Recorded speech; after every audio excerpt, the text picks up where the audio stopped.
23 социальных объекта и около 600 жилых домов, оставшихся без крыш и заборов, частично, а где-то и полностью разрушенных. Уже пятый день устраняются последствия удара стихии, который произошел в прошлую субботу. От сильного ветра и ливня с градом пострадали 3 района – Грозненский, Урус-Мартановский и Натеречный, а также столица. Масштабами разрушений интересовался на встрече с главой Чечни заместитель председателя правительства России Александр Хлопонин. Мы видим, сколько сегодня строится реально объектов, социальных объектов, как развивается республика. Мы сегодня еще в университет заедем, пообщаемся со студентами, с молодежью. Но я хотел бы вот о чем спросить.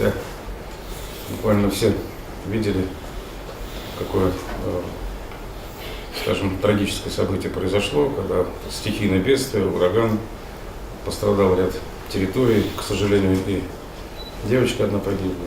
И я бы хотел спросить, как обстоят дела и какие необходимы в этой части дать поручения.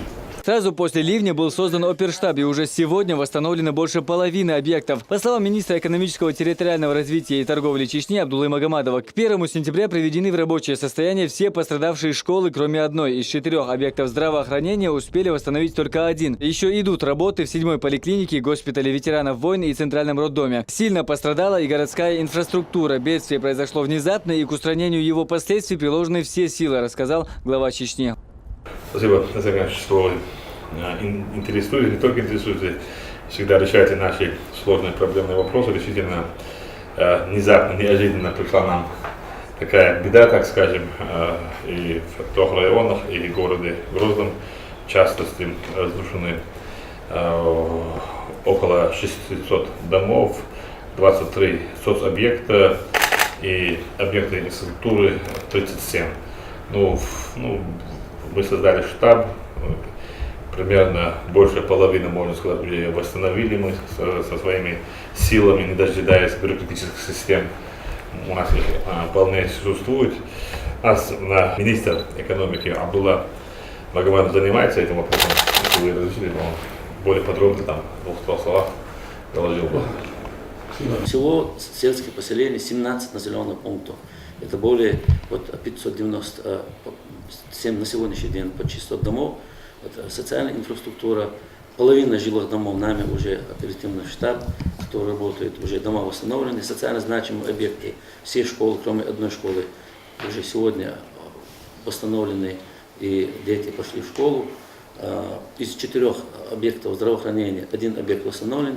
По инфраструктуре также ведутся восстановительные работы. В целом из объема восстановительных работ где-то в пределах 247 домов, частных домовладений и более 10 домов муниципальных, многоэтажных домов сейчас на стадии восстановления. Кроме понесенного материального ущерба, затронувшего 17 населенных пунктов, есть и человеческие жертвы. От полученных травм в больнице скончалась 1 девушка. Еще 4 человека пострадали. Александр Хлопонин отметил, что даст поручение Министерству по делам Северного Кавказа об оказании помощи региону в восстановлении понесенных убытков. Давайте мы сделаем так, я в обязательном порядке прилечу, и я, во-первых, ускорю наши, как бюрократические процедуры по федеральной линии, вы быстрее представляете документы, а плюс к этому я дам поручение Министерству по делам Северного Кавказа совместно с нашими предприятиями, курорты Северного Кавказа, Корпорация развития Северного Кавказа, принять самое активное участие в восстановлении объектов, социальных объектов,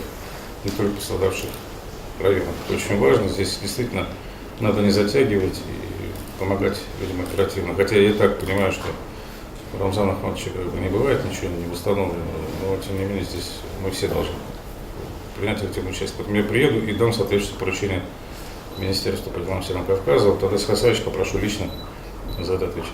Действительно, это для нас возможность для региона не такие, как вы знаете, и для нас очень будет большая поддержка. Спасибо за то, что вы уделяете нам внимание в таком формате всегда.